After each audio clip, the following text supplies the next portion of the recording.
Drew Alba with manager of the Walla Walla Suites, Colby Watilo, for another edition of Countdown with Colby. 500 bucket hats given away today. 3-game set against the Corvallis Knights. You got one of them on. It looks pretty snazzy. I will say I'm pretty jealous of it. Yeah, they're pretty sweet. They're reversible. I don't know if you've seen the reversible side, but let's see the other side. The Sweet Lou side. Wow. So, close up. Yeah. Bang! I thought you guys were rocking them in batting practice. Yeah, that's right. Let the guys wear them. Break them in a little bit. Get the juju going back at home. Come on, let's go. You guys have had quite some juju at home. You do take the salvage, of the 3-game set against the Cowlitz Black Bears, but at home versus the away records have been vastly different this season. You excited to get back at home after a long bus ride yesterday? Yeah, always great to be back at Borlesti, to be at home, sleep in your own bed. So yeah. I know the guys are excited. Obviously, last 3 games to try to finish strong here before the All-Star break. So yeah, it's great to be back. Beautiful weather, not too hot quite yet, and so it should be a good weekend. Before we move on to talk about the Corvallis Knights, I'd love to talk about Levi Anderson. Yesterday goes 8 innings strong, no earned runs, 3 base hits, just the 1 walk, also just 1 strikeout. Kind of an interesting outing. What was your assessment from him? Just the most dominant pitching performance this season, bar none. Yeah, definitely the most dominant outing that we've seen. It was a special night for him. He had all his pitches working. He did a really good job of getting ahead of hitters. He got a lot of weak contact, especially early in counts, that helped keep his pitch count down, which allowed him to extend in that game. And excellent outing out of him. Couldn't have asked for much more, when we're trying to go in and get a salvage. So did a great job setting the tone early, and then just kept it rolling all the way through the majority of that game. And then the other side, more hits in Game 3 than Game 1 and 2 combined. Do you think something particular happened, or just the balls found the outfield? Yeah, ball started to drop a little bit. We saw it even. Game 2, we hit a lot of balls hard. Yeah. Even, we talked about getting the no hits on the board to show for it, but a lot of balls hit hard. And then yesterday in the first inning, right, we have the bleeder double, and then one more swing after that, and we've got a run on the board already. And so that's just kind of the nature of baseball. The tides turned in our favor, and it was good to see us string a few together. Tides are turning now against the Corvallis Knights, one of the hottest teams in the West Coast League. Obviously, their history, 7 straight championships, all of that, up until last year, of course. They're coming in on a little bit of a heater. Did lose their last game out. What do you expect out of them coming into Borlesti, into your house here in Walla Walla? Yeah, I think it's going to be a really good battle. Obviously, 2 teams that are fighting for playoff spots, and Corvallis playing really well here down the stretch. And so I think it's going to be a really good test for us. How do we match up against those guys? I'm expecting, similar to us, a lot of talent, a lot of depth at every position on the mound and the bullpen. So, I don't think there's going to be easy innings or easy outs to be had, or easy, opportunities to score runs. I think we're going to have to go out and take care of our own business and earn what we get, and it should be a good test for us. Corvallis leads the entire West Coast League in stolen bases, over 100 plus. Second place is Kamloops. Really caught up to them after we talked to the Kamloops stolen base situation. Again, you attack the Kamloops situation pretty well, but you got a guy like Owen, a guy like Nikhil.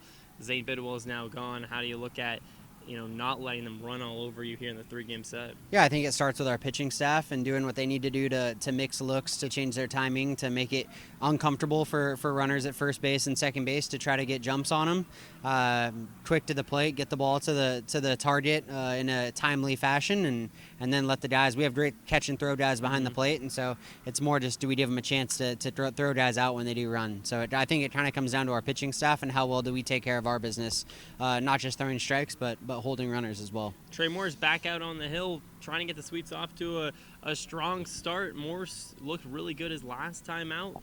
Up and down season. What do you expect out of him? I think he's just going to continue to get better. Obviously great outing for him last time, so hopefully he's able to ride that momentum, come in feeling strong, and I think hopefully he goes out and sets the tone.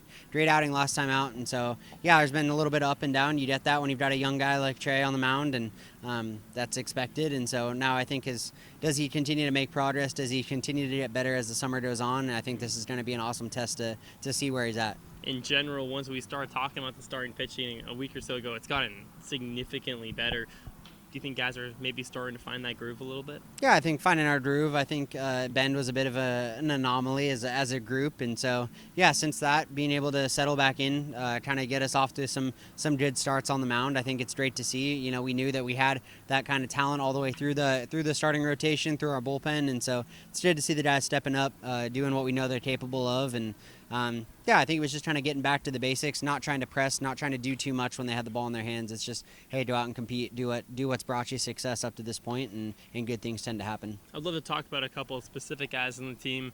You look at a guy like Trevor T. The average has started to fall the last couple of weeks, but you still see him produce in various other ways. 4 stolen bases. Mm-hmm. He came in with 4.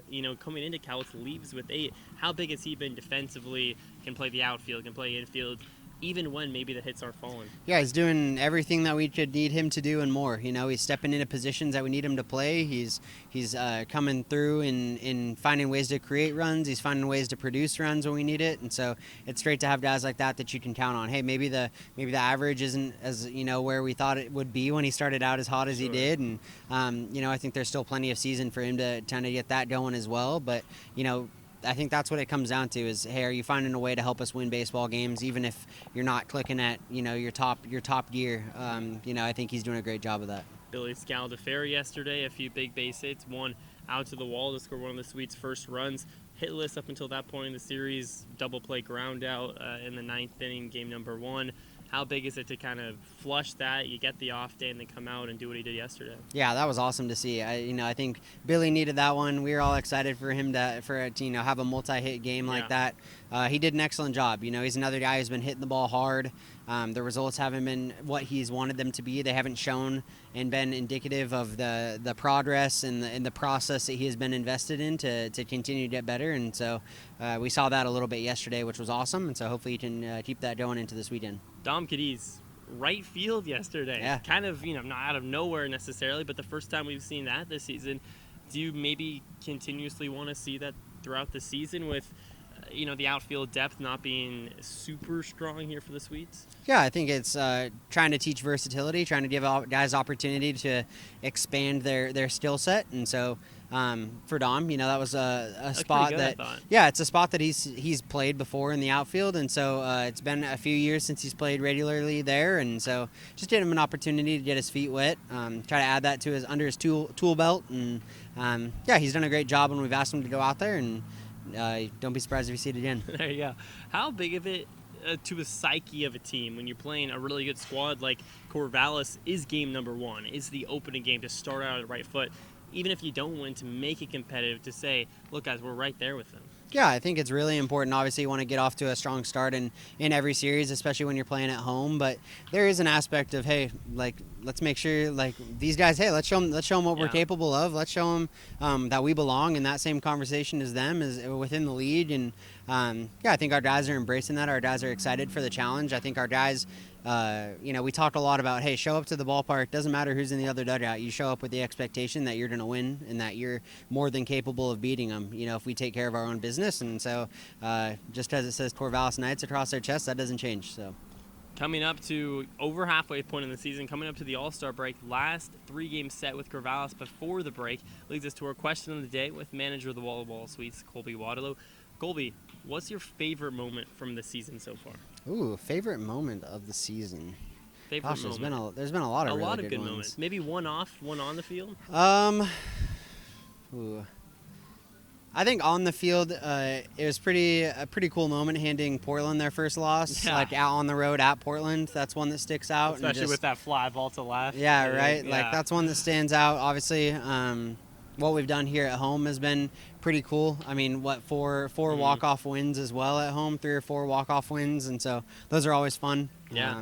So I'd say those are some of my top moments on the field. Nice. Off the field, I don't know. There's a lot. The bus rides are always fun, and the stops you make and the jokes and the games that guys are playing. Yeah, the food stops, and so there's a lot off the field. It's been a joy to be around these guys every single day, and so the number of things you could list off are pretty endless. Sweets take on the Corvallis Knights for a 3-game set starting tonight, 6:35 p.m. first pitch. Then you got 2 more. And then the All-Star break. You know, maybe you can use your bucket hat to good use and there we go. Sit in the sun somewhat. Get a tan. Who knows? Yeah, we'll see. I don't know. We'll see. Need to work You're on going it. to Bellingham, right? You said. I think potentially. Yeah, I think there's the potential of a role for me helping on the coaching staff at Bellingham. So we'll see. Stay tuned. Drew Alba alongside manager of the Walla Sweets, Colby Watilo. Another edition of Countdown with Colby. Thanks so much. Yeah, thanks, Drew. Go Sweets.